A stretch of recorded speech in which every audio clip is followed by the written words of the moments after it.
community from University of Glasgow, United Kingdom.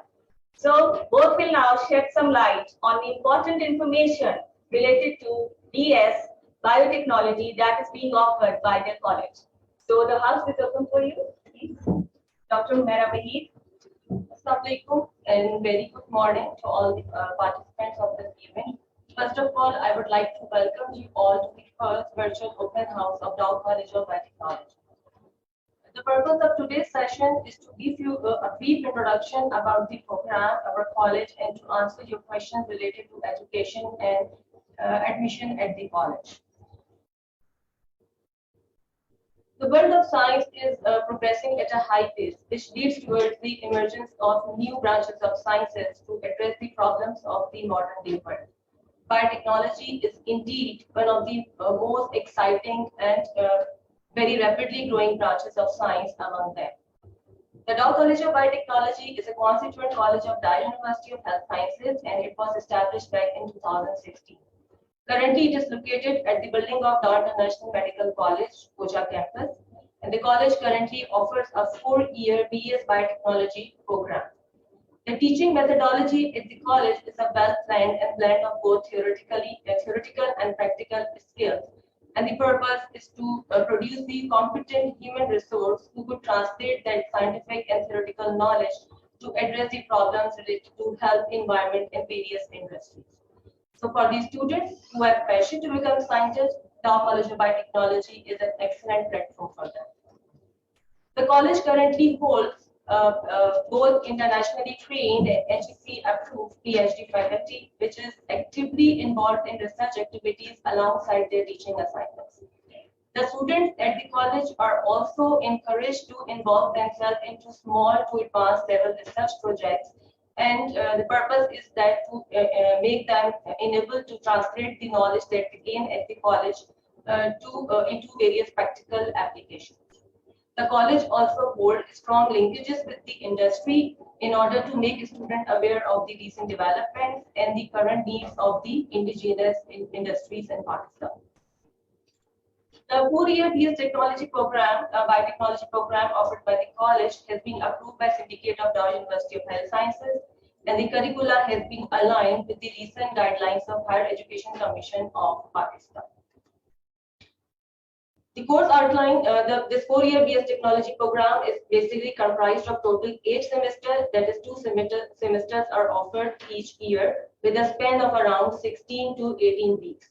The course outline, which has been provided by HEC, comprised of 47 courses of 134 credit hours. A combination of 5 to 6 courses of theoretical and laboratory-based skills taught in each semester. The college houses state-of-the-art and sufficiently equipped laboratories so that to facilitate the learning objectives of this program and to provide the students hands-on training on various laboratory skills.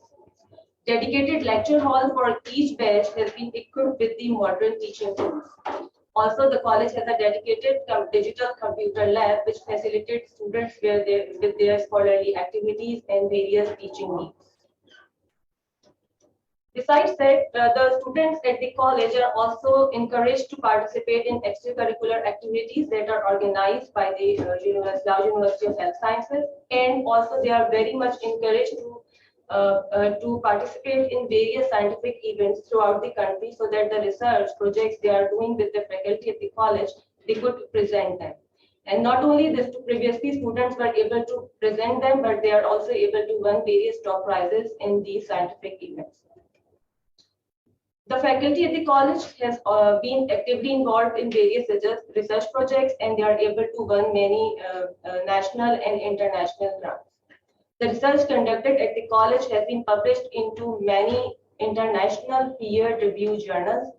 The main highlighted research of the college is the development of indigenous intravenous immunoglobulins for the treatment of SARS-CoV-2, which has been recognized both nationally and internationally. Also, a research conducted on the pathogenesis of SARS-CoV-2, not only published in a peer-reviewed international journal, but has also become one of the most cited paper on SARS-CoV-2 from Pakistan within a short span of time. And all these projects have been worked along with the students of Dow College of Biotechnology. So the biotechnology is a very exciting and progressive science, and it is a combination of both biological sciences and technology. And purpose is to make products useful for the humankind, to provide solutions to the normal modern day world problems, and to improve the quality of life. The scope of biotechnology has been extended to diverse sciences like virology, immunology, health, agriculture. BS Biotechnology opens up a wide range of career opportunities because of its multidisciplinary nature. The graduates could become useful in health, pharmaceutical, agriculture, biomedical, food, and textile industries. Jobs which are directly related to degree pertains to research and development, including clinical research associates, biomedical scientists, food technologists, microbiologists, research scientists, and students can further lead towards the MPhil and PhD programs, and they could become eligible for many academic opportunities. In order to get the admission at the college, the student must bear a domicile and PRC of SIN, and with a minimum of 60% mark in their intermediate. And those students would be allowed to appear in the entry test, which has been conducted by Dow University of Health Sciences. And minimum marks of 50% aggregate in their intermediate and matriculation, and 50% of their entry test were combined, and the top 200 students are initially called for an interview. The admission of the college has been advertised usually around October to November, with the entry test and interview takes place in December, January, and the first semester starts in February, followed by midterm and final examination. Besides these examinations, there are also various internal evaluation methods in which the students are given class assessments, and also quizzes and other type of evaluation, that is poster presentations or presentations or proposal writing, in order to give them a training to be a good researcher and scientist. In the July, we have summer vacation, and then the second semester starts in August with midterm and final examination in November, followed by winter vacation in December. The college currently offers total 100 open merit seats, and the admission fee for the college is 45,000, with the tuition fee for 2 semesters to be paid yearly is around 1,18,000. If a student wish to avail the transport facility which has been provided by Dow University of Health Sciences, then they have to pay optional 15,000 rupees. So this is all about the brief introduction about the college. I myself and my colleague Dr. Tehseen Fatma, she is an associate professor at the college. We both are here and would be happy to answer any queries related to the college and this program. Thank you very much for your attention. Well, Dr. Humaira, we've got a few questions which I'm sure you'll be happy to address. What is the pattern of admission tests? The pattern of admission tests, usually we have biology, maths, physics, chemistry, and English. These are the main basic subjects that the students learn in the intermediate are included in the test. Is there a particular distribution related to biophysics or That's chemistry? basically the distribution is according to the entry criteria as it's happening in the rest of the medical colleges itself. So the pattern follows what the NTS provides, and that is, I suppose it's an equal distribution of all of them.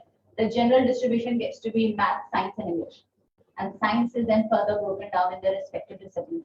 So they are not going to be labeled as physics, bio, and things like that. It's going to be a general distribution: science, math, So and it will be English. like 33% Yes, for science, approximately more or less like that. And 30% yes, and it's an MCQ based test, and it is checked in electronically by the service providers.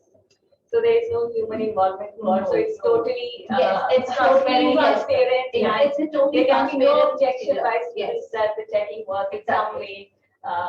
No, that it's not going to be checked in manually. It's an automated procedure because they are going to answer on the response sheet that is checked electronically. So there isn't any human error involved in that. Okay, so I hope the students are happy with the answer. What are the extra curricular activities available in your college? Well, the extracurricular activities are, some of them are like for the college particularly, but most of them are the ones entertained in general by the University of Health Sciences. Apart from the academics, we do have a research week that happens approximately February of every year, in which the students basically present a poster. There is it's sort of a scientific competition that happens.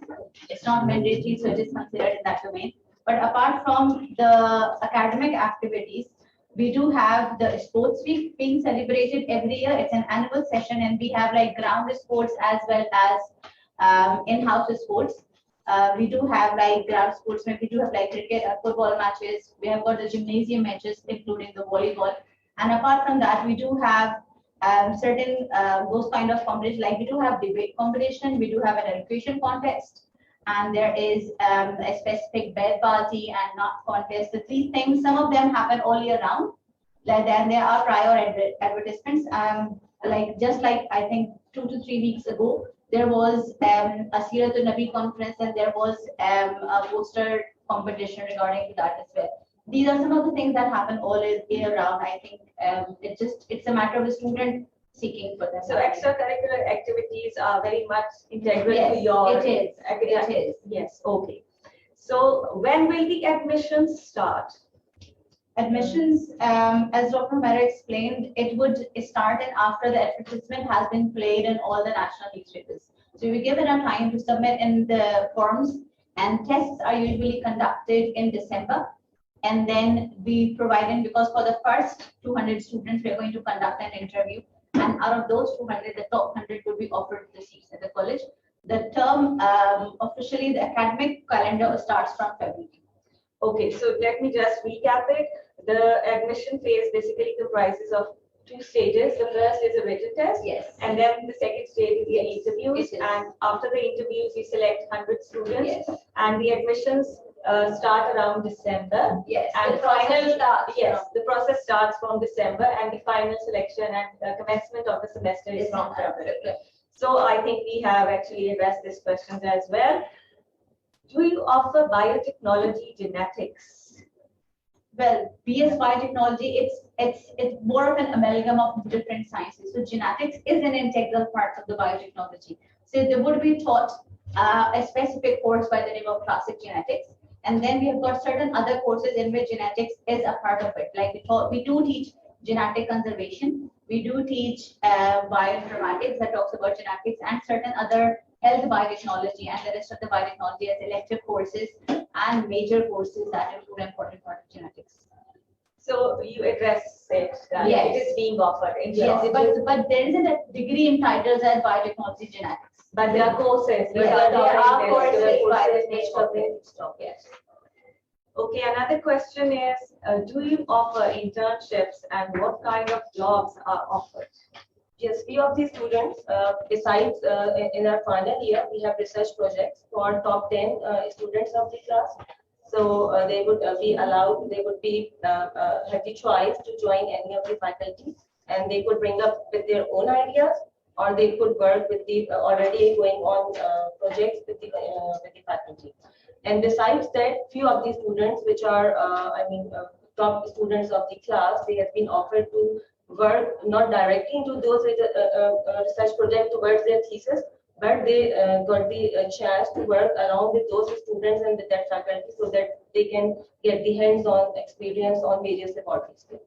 So you have clarified that the top 10 get this opportunity. The top In the 10 final year. The top 10 students of the final year get the opportunity to have to take the discipline as a thesis, research thesis. But of course, like out of 100, there are others that are good enough as well. So they are offered as an internship program. So they are offered internships. So if the students are willing, they can approach the faculty and they can be a part of the research going on as an intern. And is it a paid internship? Acha. So they have to just learn the skills. Yes, and it's be because an it's more of a voluntary learning that is Okay. happening. It's not a But the most of the faculty focuses on this point, that whatever the work they learn in their thesis, they present them into various scientific events, and they are able to publish those research into international peer review journals. And do you think that actually has an impact on their employability in the It market? does a lot. It does a lot in different domains. Firstly, it makes a student more confident to like convince a person that he knows what he's talking about. Like having a hands-on experience is always better only reading from the text. And apart from that, once you have worked on a research project, because if somebody works on the project, we do give due authorship into all the publications that have been offered. Even if we are presenting our research on any of the forum, those students are going to be definitely acknowledged with that. If there is a certificate or shield involved as a part of the acknowledgement service, they are going to be provided. And of course, all of these things actually gather up with your CV. So a stronger CV makes a stronger candidate for you to be selected. So although these internships are not paid, but they are definitely Yes. paving the path towards a really good bright future. Like it is, I do consider it as paid. It's just not like a monetary payment. Yes, it's a pays off. non-monetary kind of. It pays off. Yes, it pays off in the long run. Another question is, do you offer hostel services for people who are not coming from Karachi? The hostel services are provided by Royal University of Health Sciences. There is a specific criteria for the people to be eligible for the hostel services, but in Dar College of Biotechnology does not have its own. It is managed centrally by Royal University of Health Sciences. So you just said, do you have a certain number allocated to your college that will be having this much number of candidates? There isn't. So you can just send all the applications Yes. and it's at discretion of the Dow Exactly. University. It's like the hostel management, it's a semi-autonomous body that works under Dow University, but it's for its own management that look into different concerns depending on the eligibility of the student requiring for the hostel requirement and the availability of the resources available at the hostel. So of course, we do have limited number of rooms available, remember, limited amount of facilities available. So it's more of a merger of them. What we do is we forward the application to the hostel services. So basically, if I can just sum it up, it's like we do offer hostel services. Yes. But since it's a centrally Yes, controlled it's centrally organized. Yes. thing, so we can't confirm the admission based on the criteria that will be given a hostel facility or not. So admission would be offered, We but can you have refer to you. decide yourself. Yes. whether you We can refer the child or the student to the hostel services. We can like make it like this person needs it, but the decision, we cannot make the decision for the hostel accommodation.